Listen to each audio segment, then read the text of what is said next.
우리는 누군가에게 상처 입고 살아갑니다. 실망하고 상처 입고 몸과 마음에 거리를 두게 됩니다. 이것은 어쩔 수 없는 것입니다. 사람과 사람은 다르기 마련이고 다름을 인정하고 서로를 품어내는 것은 살아보아서 알지만 결코 쉬운 일이 아닙니다. 그래서 사람과 사람 사이에는 갈등이 생기기도 하고 싸움이 일어나기도 합니다. 어쩔 수가 없는 일입니다. 그리고 이런 일들은 교회 안에서도 일어납니다.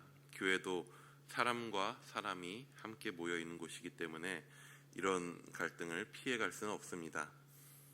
사실 이러한 갈등 자체가 서로의 거리를 좁혀가는 과정이라고 할 때 갈등과 다툼은 한편으로는 하나됨에 있어서는 꼭 필요한 과정이라고도 할 수 있습니다.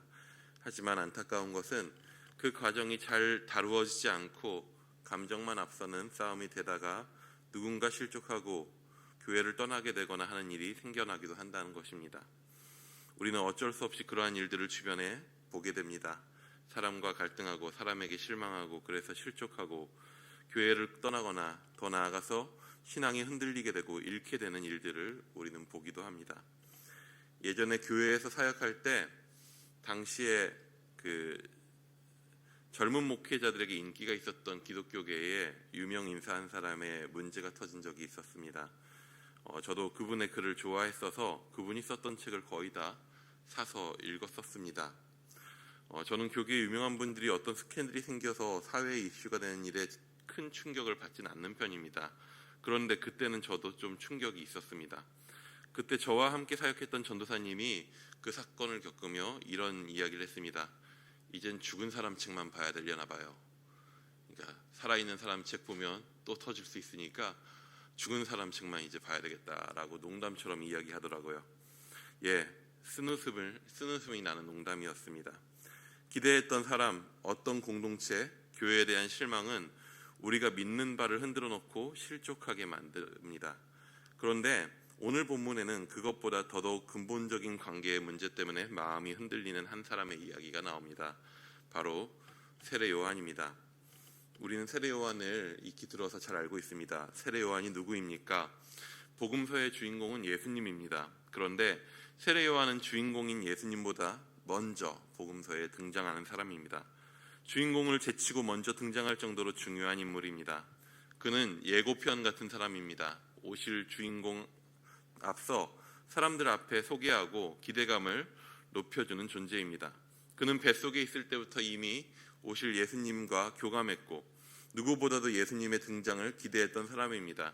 심지어는 세례 요한은 자기 자신을 따르던 사람들이 예수님께 넘어가는 그 상황에서 이런 말을 합니다. 그는 흥하여야 하겠고 나는 쇠하여야 하리라. 그만큼 예수님에 대해서 신뢰하고 헌신되었었던 그런 사람입니다. 그런데 그런 그가 오늘 그 마음에 의문이 생깁니다. 다른 사람 때문에 상처 입거나 실족한 것이 아닙니다. 세례 요한은 사람들의 어떠함 따위에 흔들릴 그런 사람이 아닙니다. 그는 그 누구보다도 예수님을 잘 아는 사람이었고 그렇기에 자기보다 예수님을 잘 모르는 누군가들에게 흔들릴 그런 사람은 아니었습니다. 그런데 그가 잠시 흔들립니다. 무엇 때문인가요? 바로 예수님 그 본인 때문입니다. 오늘 세례 요한은 어디 있습니까? 요한은 이미 감옥에 갇혀 있습니다. 그는 헤롯을 향하여 입바른 소리를 하다가 감옥에 갇히게 되었습니다. 감옥에 갇히는 일 같은 것도 세례 요한의 믿음을 흔들 수는 없습니다. 그에게 중요한 것은 자신이 아니라 메시아 예수입니다. 자신은 쇠하여도 됩니다. 그의 꿈과 소망은 자기에게 달려있는 것이 아니라 예수님께 달려 있습니다. 그런데 이렇게까지 예수님을 신뢰하던 그의 마음에 불편함이 생깁니다. 어떤 일 때문에 그런 불편함이 생겼나요? 우리 18절 한번 같이 보도록 하겠습니다. 18절입니다. 시작. 요한의 제자들이 이 모든 일을 그에게 알리니. 요한의 제자들이 예수님의 행적을 감옥에 있었던 요한에게 알려줍니다. 주로 어떤 행적들이었나요? 바로 앞에 나오는 일들이 있습니다. 과부의 아들을 살립니다. 그리고 이방인 백부장의 종을 고쳐줍니다. 더 앞으로 나가면 병자들을 고치고 귀신을 내쫓는 등의 행적들이 요한에게 아마 들려졌을 것입니다. 그런데 이게 뭐가 문제일까요? 세례 요한의 마음을 어렵게 한 것은 예수님이 발휘하시는 능력들은 아니었습니다. 예수님이 보여주시는 능력은 그분이 메시아임을 충분히 보여줄 만한 일들이었습니다. 그런데 세례 요한은 메시아가 그 능력들을 가지고 해야 할 일에 대한 다른 생각을 가지고 있었습니다. 세례 요한은 과거에 오실 분에 대해서, 예수님에 대해서 사람들에게 선포하고 가르칠 때에 그가 하실 일에 대해서 이렇게 선포했습니다. 그는 회개의 세례를 베풀면서 사람들에게 돌아올 것을 선포합니다. 그리고 그 이유는 이제 곧 메시아가 오셔서 심판하실 것이기 때문이었습니다. 오실 그분은 손에 키를 들고 타작마당을 정하게 하는 분입니다. 알곡은 곳간에 쭉정인 꺼지지 않는 불에 태울 뿐입니다. 이러한 심판의 선포를 했습니다. 세례 요한은 오실 그분이 속히 이 땅 가운데 하나님 나라를 이루실 것이라고 믿었습니다. 그분은 이 세상에 불의와 싸우시고 세상을 정화하실 것이다라고 믿었습니다. 그분은 드디어 오셨고 그의 능력은 그 모든 일을 이루시기에 충분해 보였습니다. 그런데 그분의 행보가, 예수님의 행보가 세례 요한의 마음을 흔들리게 합니다. 세례 요한이 세례를 베풀던 시기에 그가 비판했던 세 부류의 사람들이 있었습니다. 옷 두 벌 가진 자, 그리고 세리, 그리고 군인이었습니다. 그런데 예수님은 그 중에 세리를 자기 제자로 삼습니다. 그리고 세리의 친구 세리와 죄인들과 어울려서 잔치를 벌이기도 합니다. 그와 더불어 꺼지지 않는 불에 태워져야 할 것 같은 많은 죄인들과 자신들을 압제하는 로마의 세력들, 그리고 기득권에 취해서 하나님 나라를 오해하게 만드는 모든 잘못된 종교 지도자 등등 당장에 정화되어야 하고 심판이 내려져야 하는 많은 일들을 예수님은 하나도 하지 않고 계신 겁니다. 한편으로 세례 요한은 이러한 기대도 하지 않았을까요? 자신이 감옥에 갇히더라도 이제 속히 그분이 헤롯의 세력과 로마의 세력을 물리칠 것이고 자신도 신원될 수 있을 것이다 라고 하는 그런 기대는 갖진 않았을까요? 그런데 자신이 잡혀있는 지금 예수님은 자신이 기대했었던 그 어떠한 행동도 하고 계시지 않는 것입니다. 그래서 그는 자기 제자들을 보내어 이렇게 묻습니다. 우리 20절 한번 같이 읽어보도록 하겠습니다. 20절입니다. 시작. 그들이 예수께 나아가 이르되 세례 요한이 우리를 보내어 당신께 여쭈어 보라고 하기를 오실 그이가 당신이 오니이까 우리가 다른 일을 기다리오리니까 하더이다 하니. 나름 참 예의 있게 질문합니다. 어떻게 이러실 수 있습니까? 라고 따져 묻진 않습니다. 내가 혹시라도 잘못 알고 있는 것인가요? 내가 당신을 오해하고 있나요? 하고 자신을 책망하듯 묻고 있습니다. 우리 안에도 이럴 때가 있습니다. 사람들한테 혹은 공동체에게 실망하거나 상처 입는 것을 넘어서 예수님을 향해 마음이 상할 때가 있습니다. 하나님을 향해 우리의 마음이 답답하고 상할 때가 있습니다. 내가 기대했던 것과는 너무 다른 주님의 반응과 세상의 모습에 우리의 몸과 마음이 지치고 상할 때가 있습니다. 혹시 여러분 어제가 어떤 날인 줄 아십니까? 잘 모르시죠? 어제는 1주년이었습니다. 무엇의 1주년이냐 하면요, 국내에 코로나 첫 확진자 발생한 지 1주년 되는 날이었습니다. 1주년이란 말이 되게 무색하네요. 저는 작년 딱 그때 아이들과 함께 캄보디아에 있었습니다. 선교 중이었습니다. 선교에서 돌아오는 날 공항에는 처음으로 검사대 같은 것들을 설치하고 있었고, 교회에 돌아와서야 코로나라는 전염병이 국내에 유입되었다는 것을 알았습니다. 그때만 해도 지금 돌아온 선교가 2020년 청소년부에서 아이들과 역동적으로 무언가를 할 수 있는 마지막 행사였다라고 하는 것을 전혀 생각하지 못했습니다. 1차 대유행, 2차 대유행, 3차 대유행까지를 지금 거치면서 그때그때 대처하기에 바빴습니다. 처음에 비대면이 되어버린 시기에는 조금만 버티고 기다리면 다시 무언가를 할 수 있을 거라는 생각과 기대도 가지고 있었습니다. 그렇게 기다렸습니다.